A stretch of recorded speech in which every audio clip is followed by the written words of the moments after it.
Hello, second graders, and welcome to Story Time with Mrs. Buddy. I sure miss seeing all your faces every day in the classroom.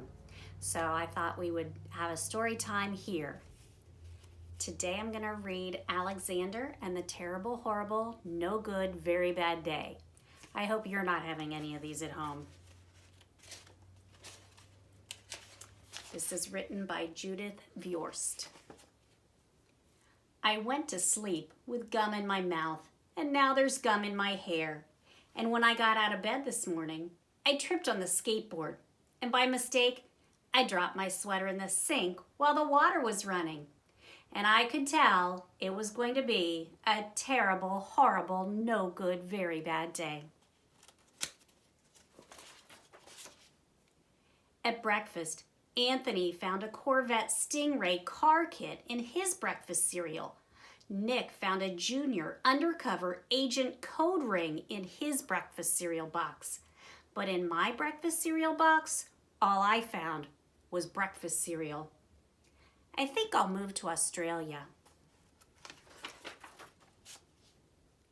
In the carpool, Mrs. Gibson let Becky have a seat by the window. Audrey and Elliot got seats by the window too. I said I was being scrunched. I said I was being smushed. I said, if I don't get a seat by the window, I'm going to be car sick. No one even answered. I could tell it was going to be a terrible, horrible, no good, very bad day.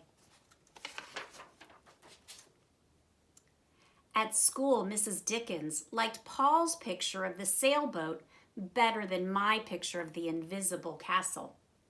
At singing time, she said I sang too loud. At counting time, she said I left out 16.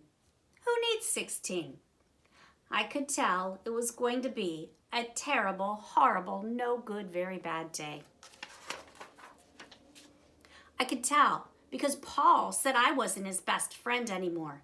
He said that Philip Parker was his best friend, and that Albert Moya was his next best friend, and that I was only his third best friend. I hope you sit on a tack, I said to Paul. I hope the next time you get a double-decker strawberry ice cream cone, the ice cream part falls off the cone part and lands in Australia. There were 2 cupcakes in Philip Parker's lunch bag, and Albert got a Hershey bar with almonds. And Paul's mother gave him a piece of jelly roll that had little coconut sprinkles on the top. Guess whose mother forgot to put in dessert? It was a terrible, horrible, no good, very bad day. That's what it was, because after school, my mom took us all to the dentist, and Dr. Fields found a cavity just in me. Come back next week and I'll fix it, said Dr. Fields. Next week, I said, I'm going to Australia. On the way downstairs, the elevator door closed on my foot, and while we were waiting for my mom to go get the car, Anthony made me fall where it was muddy. And then when I started crying because of the mud, Nick said it was a crybaby. And while I was punching Nick for saying crybaby, my mom came back with the car and scolded me for being muddy and for fighting. I am having a terrible, horrible, no good, very bad day. I told everybody. No one even answered. So then we went to the shoe store to buy some sneakers. Anthony chose white ones with blue stripes.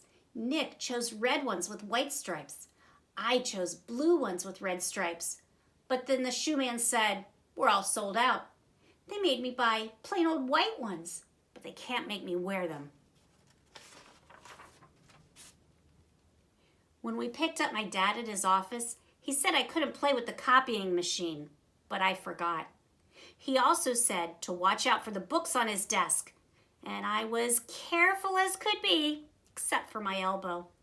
He also said don't fool around with his phone, but I think I called Australia. My dad said, please don't pick him up anymore. It was a terrible, horrible, no good, very bad day. There were lima beans for dinner, and I hate lima beans. There was kissing on TV, and I hate kissing. My bath was too hot. I got soap in my eyes. My marble went down the drain, and I had to wear my railroad train pajamas. I hate my railroad train pajamas. When I went to bed, Nick took back the pillow he said I could keep, and the Mickey Mouse nightlight burned out, and I bit my tongue. The cat wants to sleep with Anthony, not with me. It has been a terrible, horrible, no good, very bad day. My mom says some days are like that, even in Australia. I hope you enjoyed that book, and I hope today you have a wonderful, terrific, great day. Good to be with all of you.